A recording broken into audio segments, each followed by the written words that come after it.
इनसे मेरी मुलाकात जब पहली बार हुई, वो किस्सा मैं आपको सुनाना बहुत ज़रूरी है।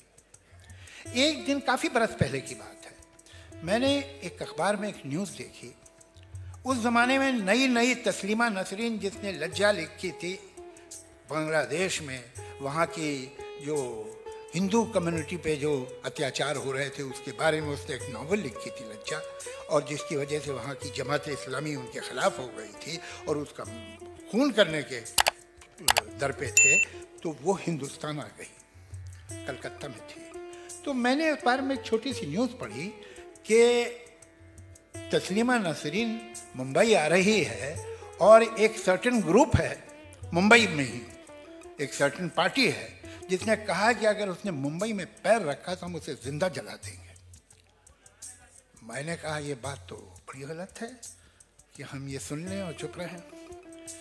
मैंने अपने एक दोस्त को कलकत्ता फ़ोन किया, पूछा कि मुझे किसी तरह से तस्लीम तो मिला नहीं था उससे, तस्लीमा नसरीन का फ़ोन नंबर मिल सकता है? मुझे मिला। मैंने तस्लीमा नसरीन को फ़ोन किया, मैंने अपना परिचय दिया तो उसने कहा मैं आपका नाम सुना है, जानती हूँ आपको। तो मैंने कहा मुंबई कब आ रही हैं? तस्लीम मैं मुंबई आई नहीं रही। मैंने कहा आप नहीं आ रही होंगी, लेकिन अब तो आना पड़ेगा, इसलिए कि अब आप नहीं आई तो इस ग्रुप को लगेगा कि इसकी वजह से आप नहीं आई हैं, तो आप मुंबई आइए।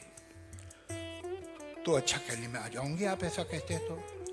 शाम को मुझे बुद्धदेव भट्टाचार्य साहब, जो कि डिप्टी चीफ मिनिस्टर थे वहाँ, उन्होंने फ़ोन किया कि भाई तुम उसे बुला रहे हो, उसकी सुरक्षा कैसे होगी वहाँ?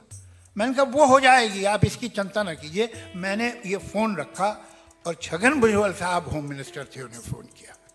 मैं सर इस लड़की को हमें बुलाना है मुंबई में, और मुंबई के किसी छुपे हुए कोने में जलसा नहीं करना है, हम वहाँ करेंगे जहाँ जिस एरिया को सेंसिटिव कहा जाता है, और हम बोलेंगे वहाँ करें। छगन भुजबल साहब ने कहा कि आपका जनतांत्रिक अधिकार है, डेमोक्रेटिक राइट है, आप उन्हें बुलाइए, हम आपको पूरा प्रोटेक्शन देंगे। तस्लीमा नसरीन आई, हम लोगों ने एयरपोर्ट में रिसीव किया उसे, उसका जलसा हमने किया सेंट्रल बॉम्बे में।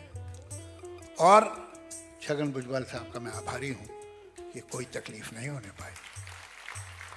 ये हमारी रिलेशनशिप की बिगनिंग थी, और ये एहसान जो है उनका मैं भूल नहीं सकता हूँ, इसलिए कि ये पॉइंट जो है, जब फंडामेंटलिस्ट फोर्सेस, जब राइटिस्ट फोर्सेस, जब सांप्रदायिक ताकतें अपना सर उठाती हैं, हम किसी पार्टी के नहीं हैं, मैं किसी पार्टी का नहीं हूँ, लेकिन एक नागरिक का राजनीतिक लोगों से भी ज़्यादा बड़ा फर्ज है कि उसके खिलाफ आवाज़ उठाए और कहे कि मैं भारत का नागरिक हूँ, मुझे तुम्हारा जो भारत तुम बता रहे हो वो नहीं चाहिए, मुझे अपना वही भारत चाहिए जो हज़ारों साल से था।